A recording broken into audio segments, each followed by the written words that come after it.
Dear viewers, अस्सलाम वालेकुम। उम्मीद करती हूँ कि आप तमाम लोग अपना रमज़ान मुबारक का जो है आखिरी इशरा बहुत अच्छे तरीके से मनाकर रमज़ान को खुदा हाफिज़ कहने की तैयारी कर रहे होंगे।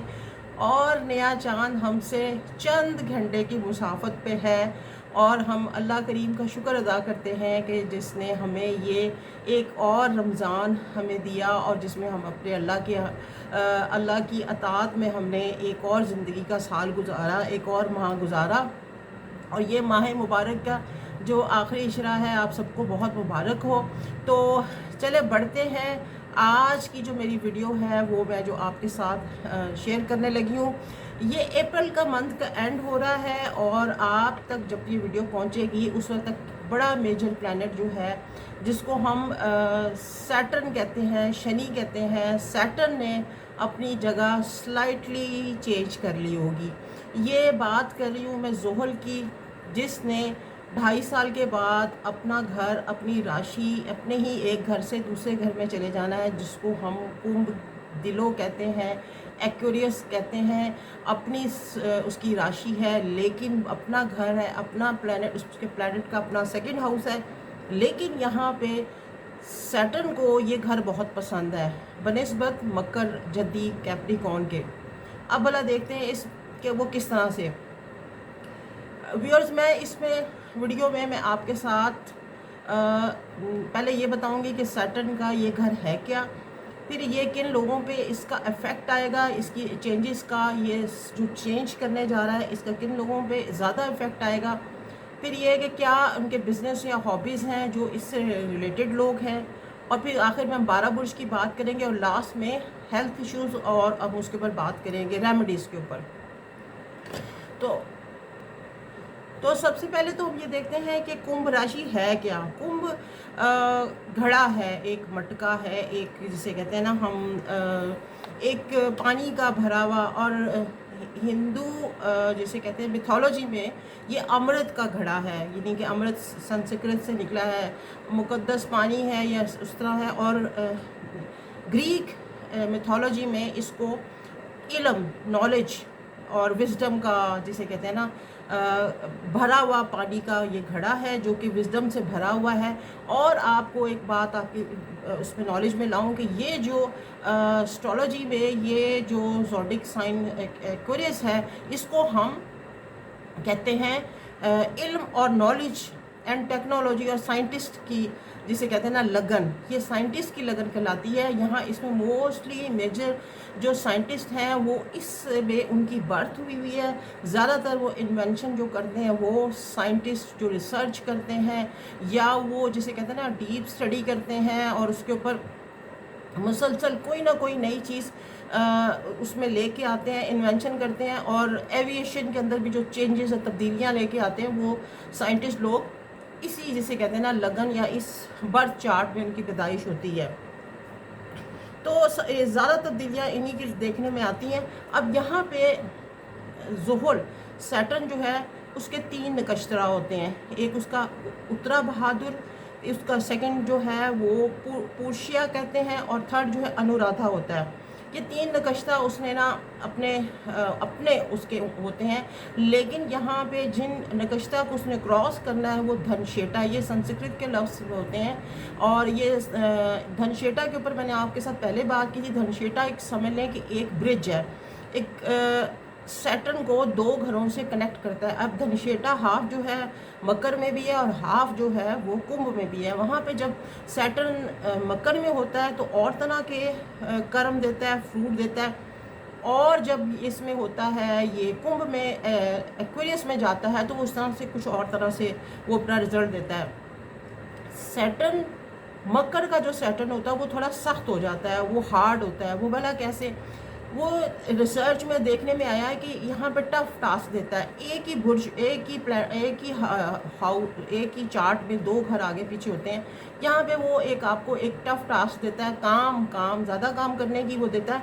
फिर 11th हाउस जो है हर हमेशा से उस बर्थ चार्ट में आपका जो घर होता है ये खाना ख्वाहिशात का होता है। यहाँ पे आके जो प्लैनेट आते हैं तो वो फ्रूट देते हैं और आपकी जो पिछली की मेहनतें हैं वो रंग लाती हैं। इसी तरह सैटर्न ने यहाँ पे आपको फ्रूट देना है इसके अंदर, जिन्होंने 10वें घर में कर्म किए थे, ये मैंने आपको पिछली वीडियोस में भी बताया है। अब देखना ये है कि कौन से ज़ोडिक साइन पे इनका असरात ज़्यादा होंगे। इनके असरात उन पे ज़्यादा होंगे जिनके पैदाइश में उसकी शनि की 60 चल रही थी, या ढाइया चल रहा था, या उन पे कोई दौर चल रहा है, या सैटर्न आपके बर्थ चार्ट में कहाँ बैठा हुआ था और उसके साथ कौन कौन से स्टार्स उसके साथ बैठे हुए थे।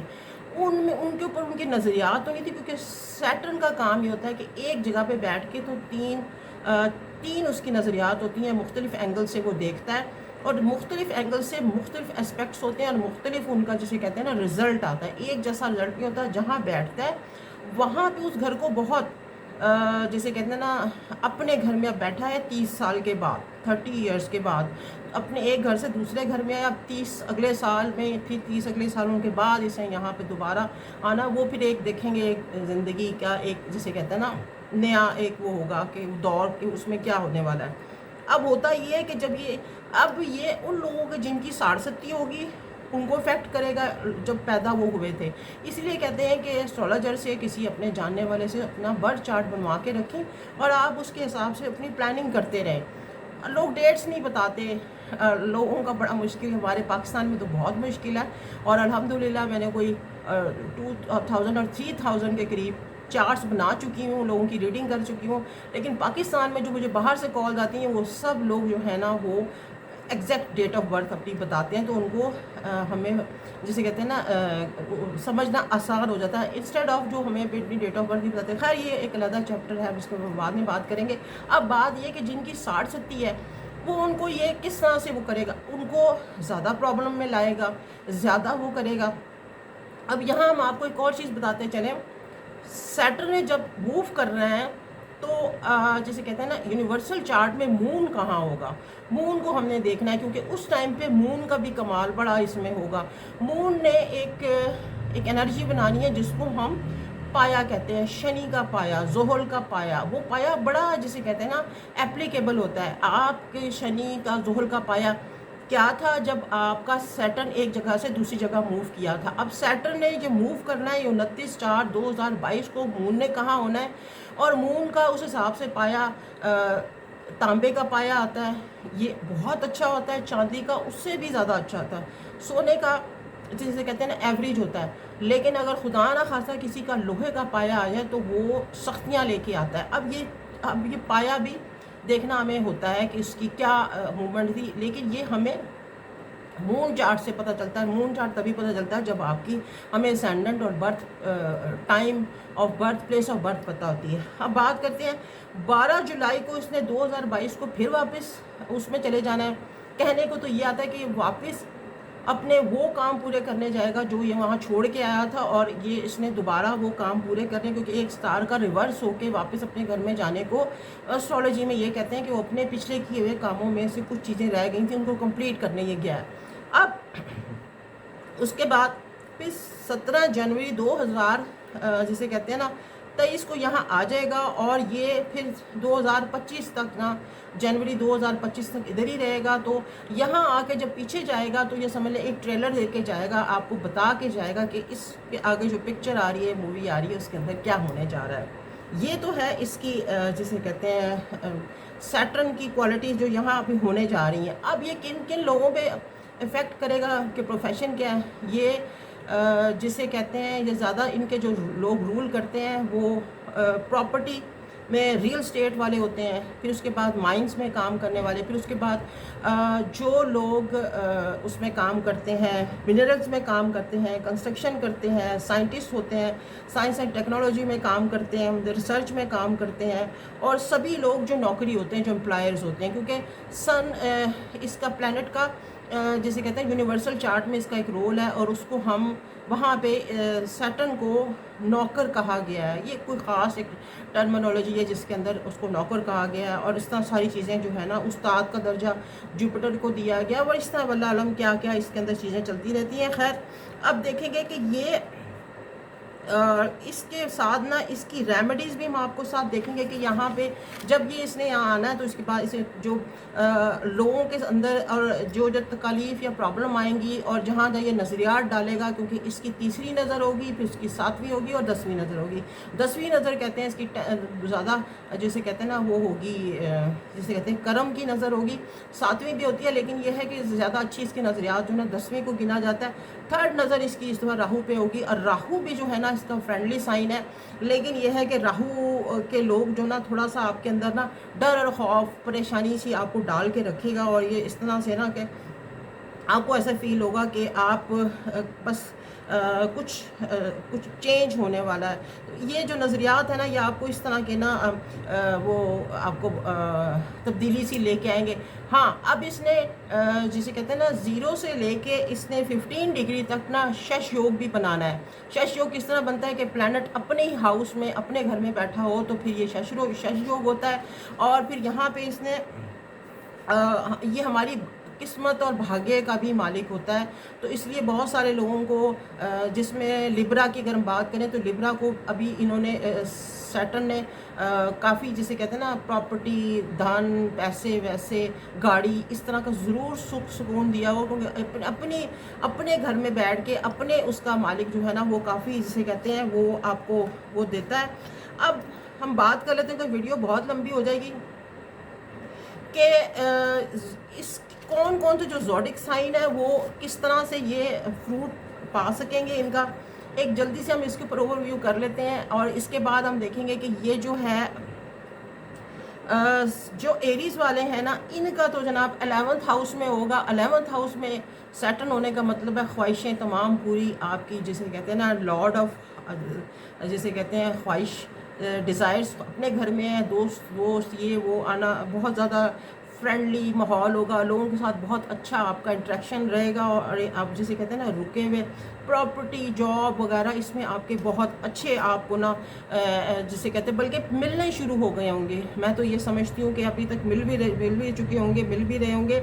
अब बात कर लेती हैं टॉरस की जिसे कहते हैं ना, टॉरस वालों को लिए भी ये 10वें घर का लॉर्ड है। 4थे घर पे देखेगा, लाजमी आपको घर, जायदाद, ज़मीन वगैरह आपको इस तरह दिलाता नज़र आ रहा है, और आपकी ग्रोथ होगी, फैमिली ग्रोथ होगी। तो ये इस तरह से हमें नज़र आ रहा है। अब इसके बाद बात कर लेते हैं जेमिनी पीपल की। जेमिनी पीपल जो है ना, इनके शुक्र है इनकी 67 ख़त्म हुई, इनका रोना ख़त्म हुआ है। जेमिनी पीपल, ये लोग बहुत ज़्यादा ट्रबल हर्डल्स में थे, इनके तमाम काम ख़राब हो रहे थे, हर चीज़ रुकी हुई थी, पैसे इन्वेस्ट किए, बहुत ज़्यादा ट्रबल में थे।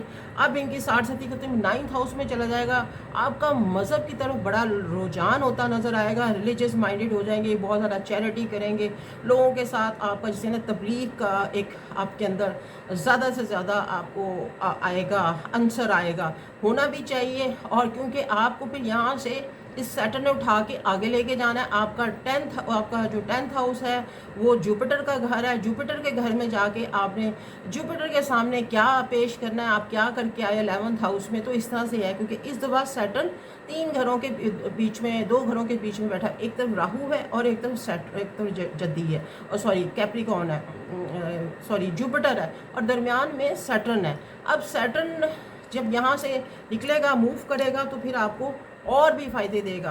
अब लेकिन आपको 2.5 का थोड़ा सा आंसर आएगा वापस, जब इसने 17 जनवरी को वापस जाना है।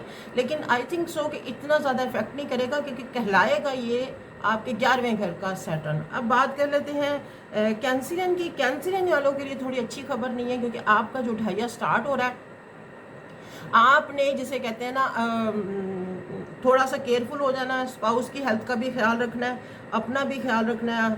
इन लॉज की तरफ से भी आपको कोई परेशानी आ सकती है, या आप उनको परेशान कर सकते हैं, कोई इस तरह का कोई कॉन्फ्लिक्ट बनता नज़र आ रहा है। तो इसके आपके रेमेडीज़ मैं लास्ट में बताऊंगी, वो आप पूरी कीजिएगा, करते रहिएगा, ताकि आप इसके बैड नेगेटिव इफेक्ट से बच सकें। लियो वालों की बात करने जा रहे हैं। लियो वालों का ये है कि अभी कुछ गवर्नमेंट में लोग आए हैं जो देखने में आए हैं कि जिनका शनि स्ट्रॉन्ग था, जिनको गवर्नमेंट मिली और किस तरीके से मिली, और ये वो सारा कुछ मैं अभी इस पर यहाँ पे डिस्कस नहीं कर सकती। 6th हाउस से निकल के इनके 7th हाउस में आया।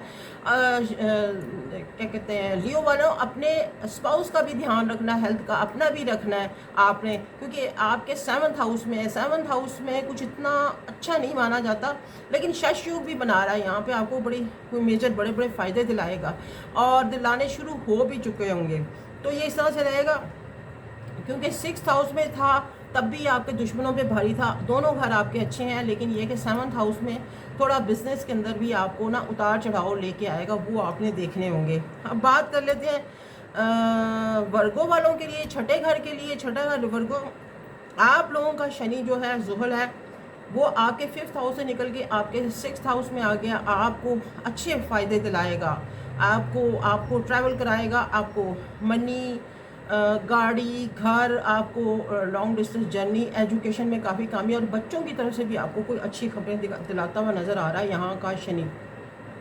अब बात कर लेते हैं लिब्रियन की। लिब्रियन का तो पहले ही शश योग बना हुआ था, घर, गाड़ी, ज़मीन तो ये ले चुके हुए थे। अब इनका जिसे कहते हैं ना दोबारा जो है वो उसमें चले गए हैं, क्या कहते हैं, थोड़ा सा इनको बच्चों की कोई एजुकेशन में कोई रुकावट सी भी बनती नज़र आ रही है। लेकिन ये है कि अपने घर का सैटर्न है, तो ऐसे फील होता है कि यहाँ पे ये इनको अच्छे रिजल्ट ही देगा, कोई इतने बुरे नहीं देगा। अब बात कर लेते हैं 8वें घर की, स्कॉर्पियो की।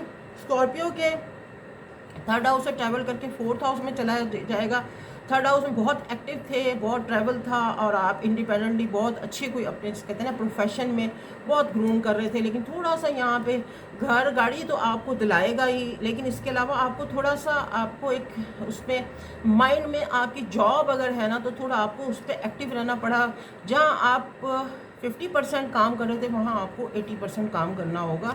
तो ये आपको थोड़ा सा आपको हार्ड करेगा, इस तरह से इसका देखने में आया। और इसके अलावा ये है कि 9th हाउस में आपको बड़े अच्छे, इसे कहते हैं ना, ये फेजेस से लेके जाएगा। और देखने में ये आया है कि 9th हाउस में ये आपको सैजिटेरियस के लिए उनके 3rd हाउस में होगा। 3rd हाउस का मतलब है कि आपके पास शॉर्ट डिस्टेंस ट्रैवल बहुत बढ़ जाएंगे, आप एक सिटी से दूसरी सिटी ज़्यादा मूव करेंगे, बाहर के भी सफ़र हो सकते हैं, एजुकेशन में भी आप कोई अचीवमेंट आपकी नज़र आ रही है। तो ये आपको ये टाइम फ्रेम इस तरह से आपको 3rd हाउस का जो सैटर्न भी बहुत आला होता है, ये एक चीज़ है। तो जनवरी तक तो आपको जैसे कहते हैं ना बहुत फ़ायदे दिलाएगा। और उसके बाद जैसे कहते हैं फिर वापस फिर आपको थोड़ी सी साढ़सती स्टार्ट हो जाएगी, क्योंकि अब आपकी साढ़सती बाय बाय के मूड में है, 3rd फेज़ में चली गई हुई है, और इस तरह से हम देख रहे हैं। बात कर लेते हैं अब कैप्रिकॉर्न की तरफ आते हैं। कैप्रिकॉर्नियन के लिए जैसे कहते हैं ना, आपके 2nd हाउस में लगन से हट के 2nd हाउस में आ जाएगा। 2nd हाउस में आने का मतलब ये है कि आपको थोड़ा सा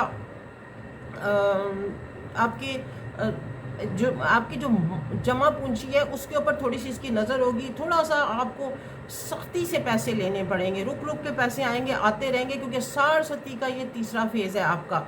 और लगन से हट जाएगा। हेल्थ के इश्यूज और जो आपके स्पाउस के इश्यूज थे ना, वो आपके सॉर्ट आउट हो जाएंगे, आपको चीज़ें थोड़ी बेहतरी की तरफ चल पड़ेंगी। कैप्रिकॉर्नियन की साढ़सती ऑलमोस्ट ख़त्म हो जाएगी, लेकिन ये है कि यहाँ पे ये जनवरी तक रहेगा, फिर आपको वापस आपकी लगन में आएगा। वो फिर हम आपको देख लेंगे कि ये किस तरीके से ये जनवरी में ये फिर वापस अपनी जगह पे चला जाएगा। जुलाई में आएगा, और जुलाई के बाद जनवरी में वापस आ जाएगा। अब जो आप इसके बाद कुंभ की अपनी लगन की बात करें, तो कुंभ 11वें घर अब की मैं बात कर रही हूँ, एक्वेरियस की। सैटर्न का जो दूसरा घर है, सैटर्न अपनी ही राशि में आपकी लगन में आ जाएगा। यहाँ पे मार्स मरीख भी बैठा हुआ है। अब यहाँ पे ये वो योग बनाएगा जिसमें गवर्नमेंट पहले डिसॉल्व हुई।